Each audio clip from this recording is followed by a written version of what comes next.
have joined us. Patrick and Audrey, I'm not sure if you're familiar with the Seek and CD programs, and you can ask your questions if you need to, because we're a very small group.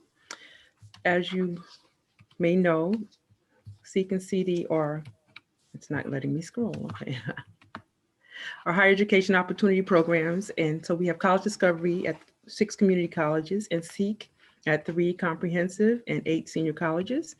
And so the colleges are, oh, I'm covering, move you over here.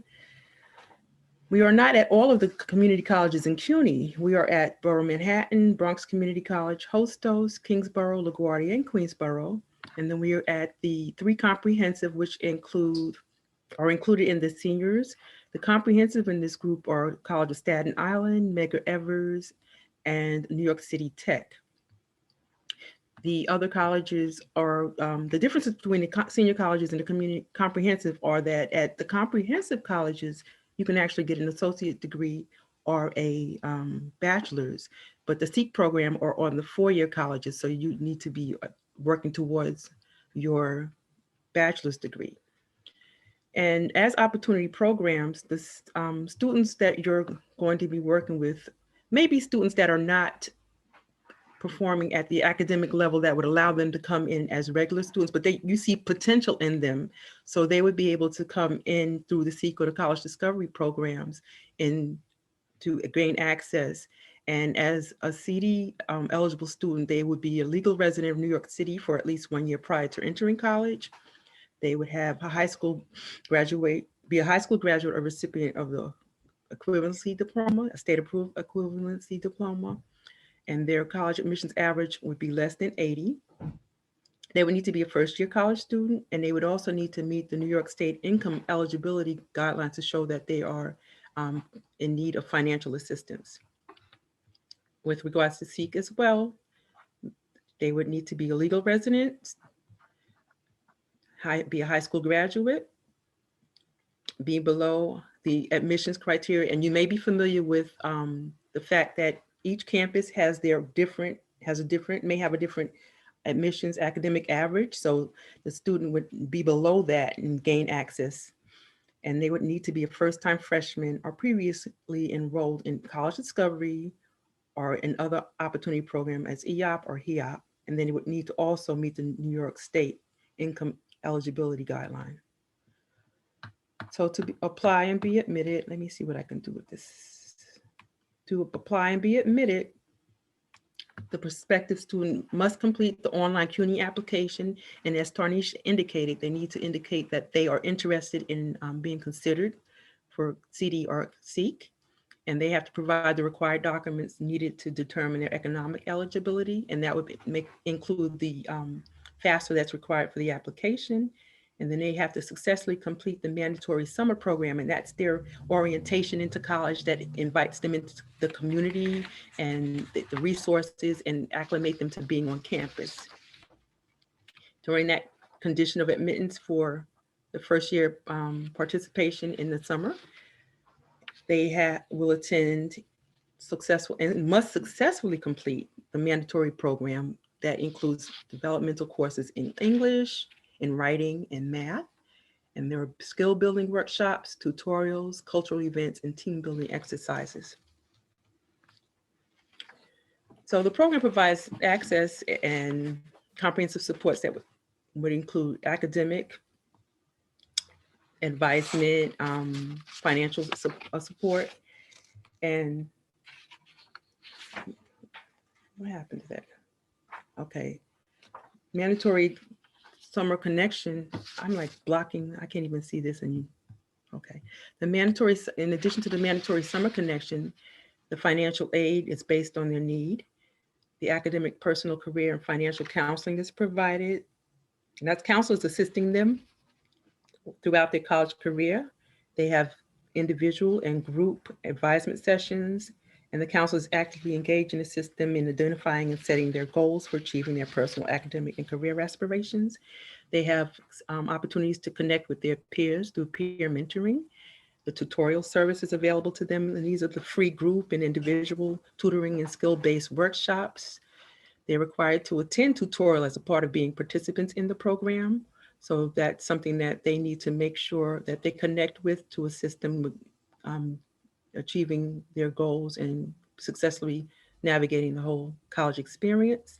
There are CD and Seek seminars, there are skill building and career development workshops, and when available, some semester stipends for educational expenses. Shirley will now speak to the Foster Youth College Success Initiative.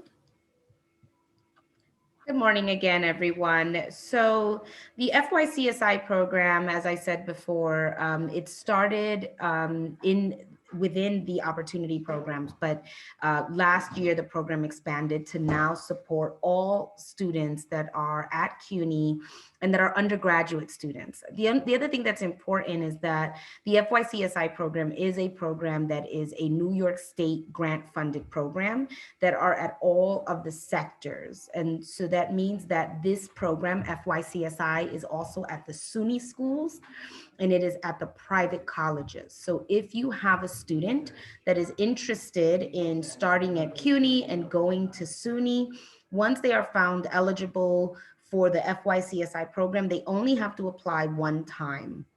And so they apply, they're found eligible, and they remain in the program until they receive their undergraduate degree, even if they transfer from CUNY to SUNY or to the private. I think we're going too fast through the, thank you, thank you. I wanted just to spend one moment on this. The eligibility is clear. I just wanted to spend a moment on the fact that for the FYCSI program, there is no age requirement for current students, meaning students can be 30 years old, 40 years old, and pursuing their undergraduate degree. And if they were a former foster youth, they are eligible for the program. The only age requirement that is in the FYCSI program is that the student had to have been in foster care at the age of 13 and 1 day. So if a student left care before the age of 13, they are not eligible for the program.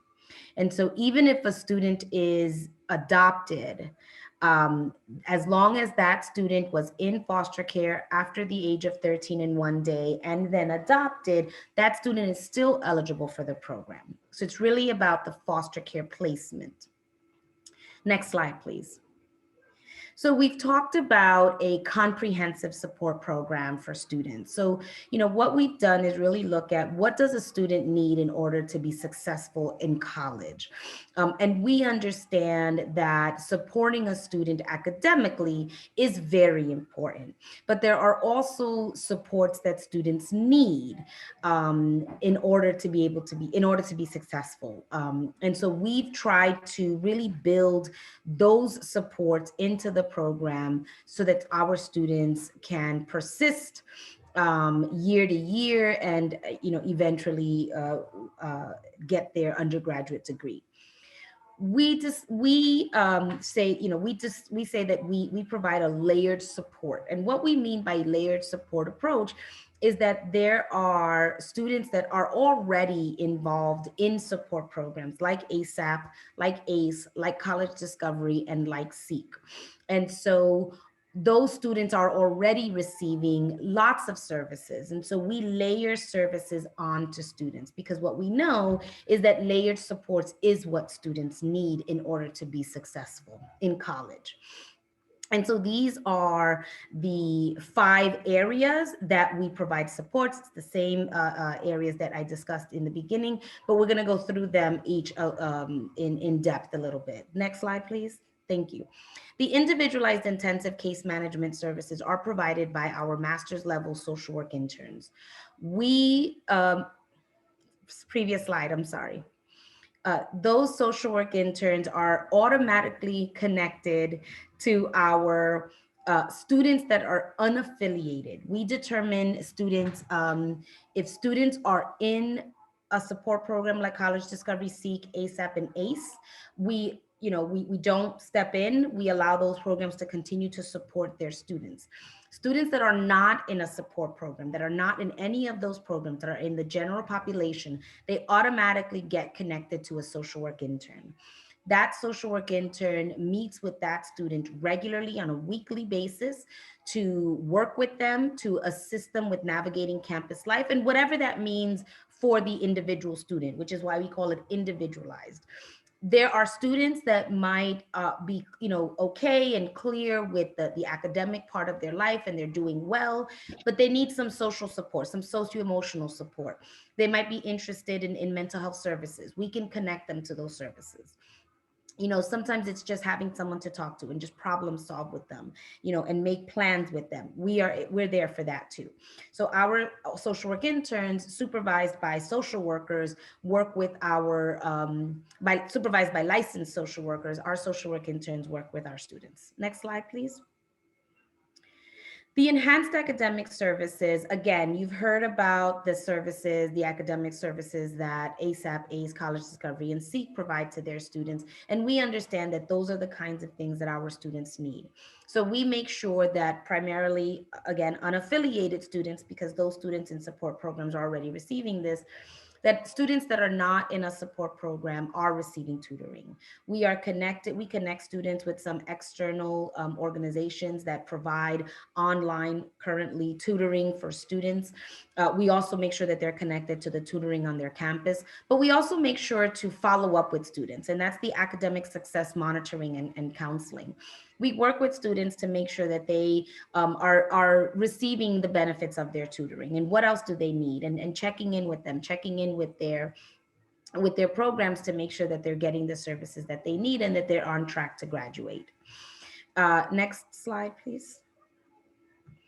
With the enhanced academic advisement, it's very, very similar to the tutoring. We make sure that students are connected to their advisement center on their campus, that they're getting the advisement that they need, and that they're also on track. They understand where they're headed. So we help students develop and go over and monitor their educational action plan so that students are always looking at their transcripts, at their degree works, to understand these are the classes I've taken, these are the classes I need to take. I may need to retake this one. What's the correct, what's the right semester that I need to retake this class?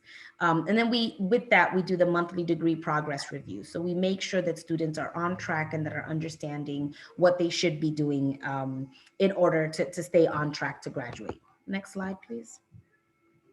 Again, as I've said before, in the earlier part of the morning, we understand that a real education at CUNY and any higher education institute doesn't stop at the academic education that they receive. So we make sure that our students are educated in different ways. We host workshops and seminars for students in different areas, different topics, some related to, college advancement like financial aid and educational action plans, but also some related to just things that they should know in order to be successful in life, things like financial literacy. We are putting together a student group organization for foster youth so that students can also get some leadership opportunities there and can start to learn advocacy and engagement with the CUNY community around those issues specific to CUNY and to foster youth. Next slide. And then last, like I said, but not least, there is financial support for students. It is need-based for students, and it is for educational expenses. And I think that's the last slide, or is there more? That's it. Any questions, Mavis? This is the contact information for Mavis and I. For questions about FYCSI, please feel free to email me directly. For questions about CD and SEEK, please feel free to email Mavis directly. Or any one of us, and we'll connect you with the other. Questions? Hi, I'm Patrick Howell. I'm a new college counselor at Brooklyn Community Arts and Media High School. And I've got a couple questions from Mavis, I believe. So I have a couple of students who have gotten letters from different CUNY schools inviting them to apply for SEEK. And I've pushed them to go ahead and fill out those applications, but is an invitation from a college mean that they're accepted to that college, or is it just an invitation to apply as a SEEK student? It's an invitation to apply. They probably ran an algorithm and the student fits the profile of who our students are. So I would encourage them to apply. Do you know which colleges actually sent the invitations? I have one student who got an invitation from Baruch and Brooklyn College. Hmm. And I have another student who got an invitation from Brooklyn College. Okay, so Brooklyn, I would encourage them to apply, especially if that's that's the school that they want to go to. And as I mentioned, the academic average to get into the schools, that's a great thing for them to be invited, because the averages at each of those schools are probably different. So if they couldn't come in as a regular student because their averages may fall slightly below, here's an opportunity for them to get access to get that education that they are striving for. Right. Another question. So the student who got the invite from Baruch and Brooklyn College, her mom is undocumented. She filled out the FAFSA, and I was just sitting with her yesterday working on the TAP.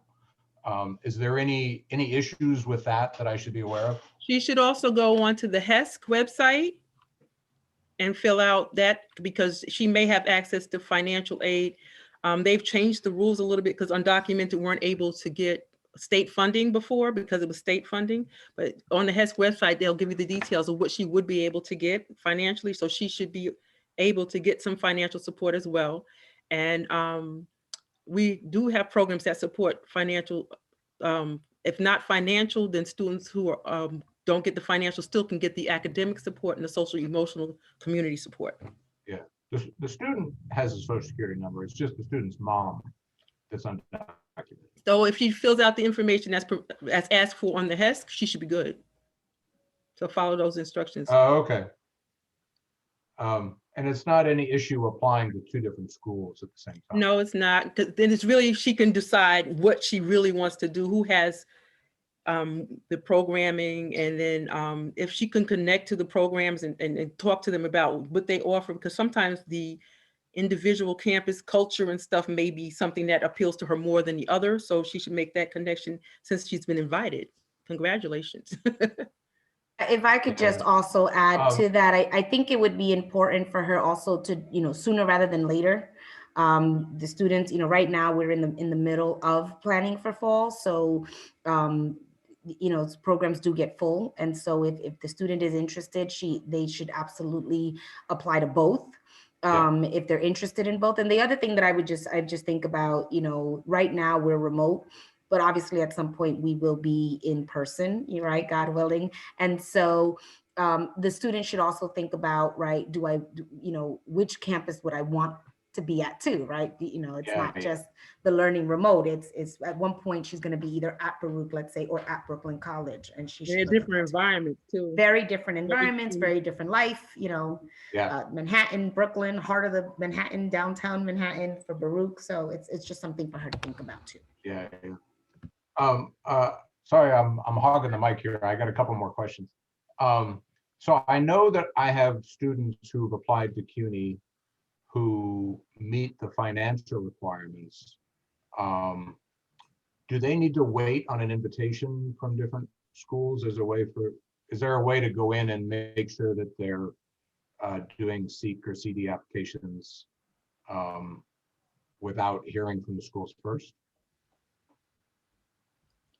You mean, should they apply? She should apply as soon as possible. Well, on their CUNY applications, they said that they were interested for SEEK and CD.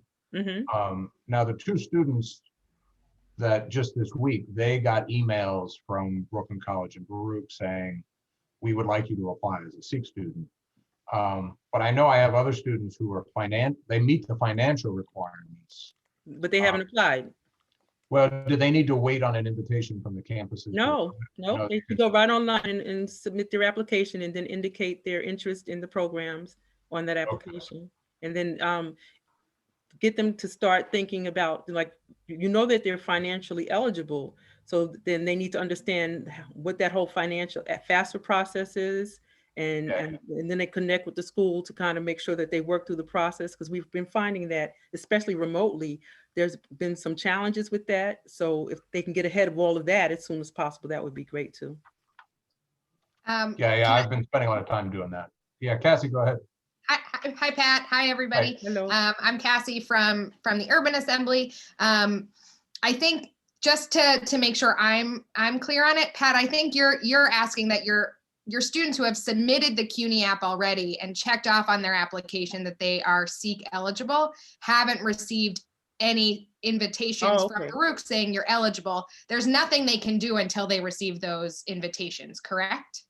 I think they're two different, yeah, they have to wait for a response from the application. Okay.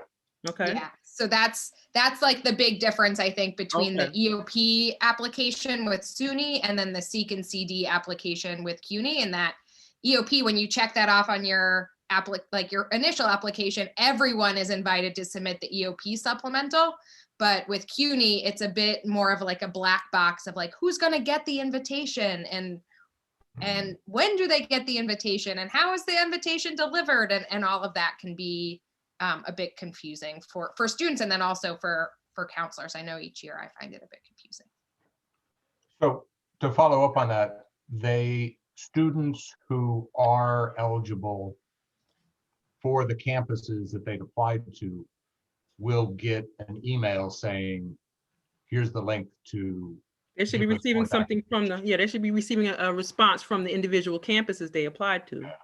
And if they don't get something from the individual campus, that means that that campus is not interested in them going farther.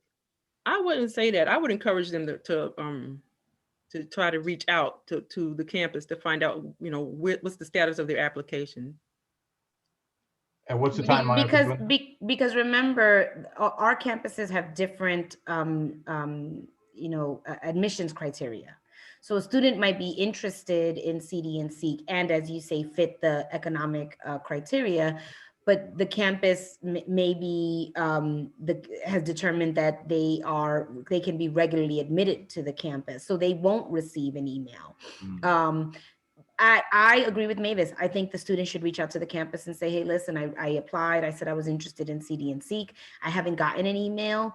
And it may be, oh, it's because you're eligible for a regular admit. It may be, the email got lost somewhere, right? I wouldn't leave it to chance, especially because we're in the middle of it currently. And I wouldn't want that student to miss out, waiting for an email and there was a glitch in the system, right? Who knows? Would you all recommend that students reach out to the SEEK or CD offices or the admissions office? I would say both, because we don't know where the glitch is. And is there a point person in each admissions office, you would say, that handles SEEK and CD admissions, or should they just email Just email. Just email admissions. Yeah. And then go to the college website and look for the contact at the campus for the CDC office. And is there, do you all have like a template of not a template, but like a resource that like the SEEK office at John Jay, this is how you contact them. The SEEK office, that would be amazing. There, on our website, you actually have the directory listed on our website for CD and SEEK, where you can identify who the director is and reach out to the director. And the director is who you'd recommend students reach out to, because they can like farm it out to whoever's on their team. Yes. Right. Perfect. And there may be something on the website that says for admissions inquiries, right? Email this website, this email address. Has there been any big shifts in the process because of the remote learning for SEEK and CD admissions? Because I know usually students would like mail in, or a lot of my students would like physically drop off their documentation to the offices. So just wondering how to support students in that. They would need to do things electronically, and that what the process looks like at each campus would be something that would be communicated by that campus. And it's helping students, you might be able to help them navigate that in terms of scanning documents if needed, and then submitting it electronically, however it is instructed by that campus process. Might it be possible, or is it something that's coming down the pike of a central resource of like, this is the remote process at each of the schools? Oh. That would be such a huge benefit to the counseling community. I know, but then it would be challenging. We can look at that, but right now we know that they're using different applications and everything, so that process it's so hard for us. I'm sure it's hard for you too, right? It's so hard for us to support our students in each of the different processes and to become experts in each of the school's different processes. If we could have a central place where we can go and be like, okay, Brooklyn's process is this, but Lehman's process is that, that would just be a huge I'll help. put that down. You want a resource for each individual campus process, right? Yeah. Oh my God. What a game changer that would be. Well, this is a wish list. I mean, if it's not going to be a game changer, it shouldn't be a wish, you know? Yeah, I know, but I'm wishing right now. Yeah, thank you. And Roberta, was your hand up? I know we have like 1 minute. No, I was just giving like a thumbs up. Oh, thumbs was up. for Got that it. request. Thank you. Got it. Shirley, I had just a quick question about the foster care initiative. Mhm. A lot of my students who are aging out of care really struggle with housing insecurity. Is there any support? I know that there are some financial resources for educational expenses. Can those be used towards housing costs? They can be. And the other thing that we really have our social work interns do is connect students to housing as well. You know, housing is a big issue for many students. I mean, for many New Yorkers in general. So we do try. We try to support students in that way, and we try to support students by finding and helping them apply for different things. What I would say, and I imagine you know this, but just, you know, to throw it out again, any student that hasn't aged out yet, do not let them age out until their foster care agency gets them housing, because that's really the quickest way and the easiest way. Thank you. So don't let them leave. So I'm just going to let us know that we are wrapping up this round one. I put in the chat a link to the program guide. You'll have about 3 minutes to transition to the next session that you want to participate in. But if you need to refresh your coffee, get some water, run to the restroom, you've got a few minutes until the next session starts. Thank you, Cassie. Thank you, Questions? Rebecca. Thank you. Thank you, ladies, very much. Thanks, Rebecca. Thank you. Be well. Thank you.